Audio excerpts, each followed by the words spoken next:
you started Prophy Kings as well, and I see the logo there behind you. Can you tell us all about that? Yeah, so Prophy Kings actually um, came as a just a direct effect of my journey, because me being a male hygienist, going into this female dominated career field, I didn't see and have a lot of representation, right? There was other guys in the program, but it was super common and very obvious that it was female dominated and it wasn't a lot of us.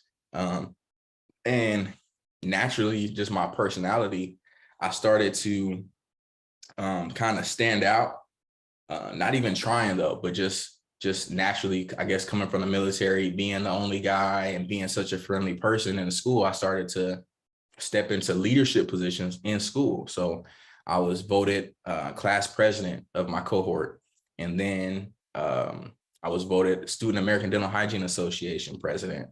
Um, and that nature just kind of rolled into the professional world. Once I entered and became an actual hygienist, I'm starting to move as an entrepreneur, and I'm getting connected to people very slowly initially.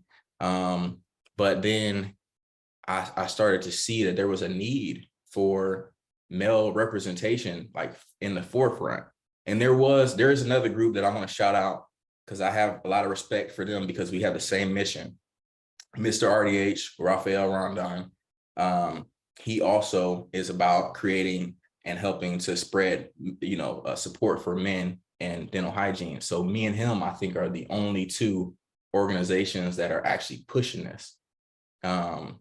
And so that need is very much there. So I started actually creating YouTube videos where I was talking and giving advice to guys, and just anybody really could watch this stuff and get information. But because of me being a male hygienist, some of the messaging I tailored toward guys.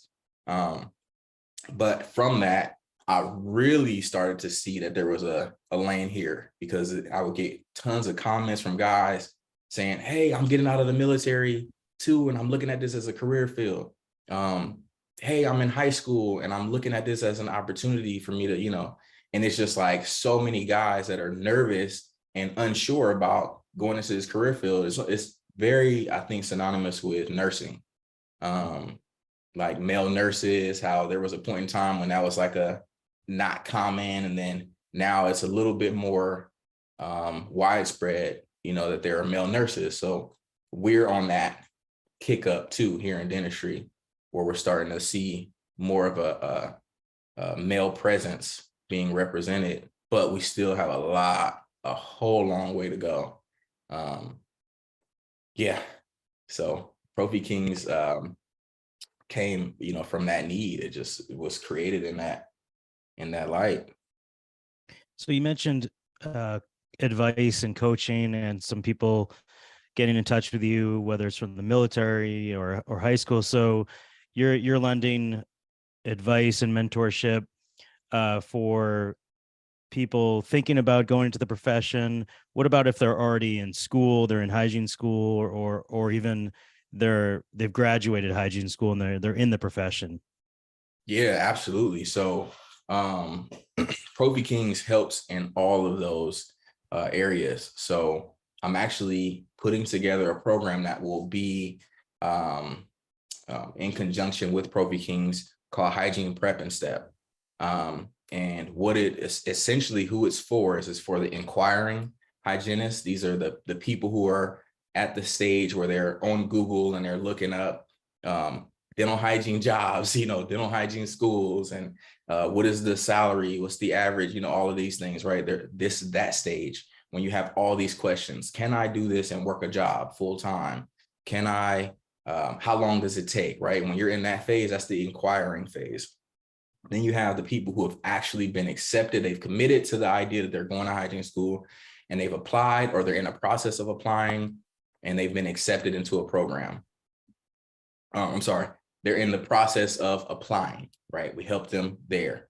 That's with understanding and preparing for the whatever entrance exam the school that you're applying to is offering, the interview, the letter of recommendation, writing your letter, just all those prep steps for actually applying.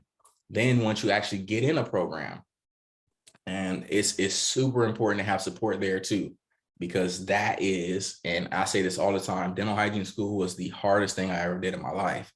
And that's coming from somebody who's seen combat in Afghanistan. Okay. So that says a lot. So supporting people in that aspect of the journey as well.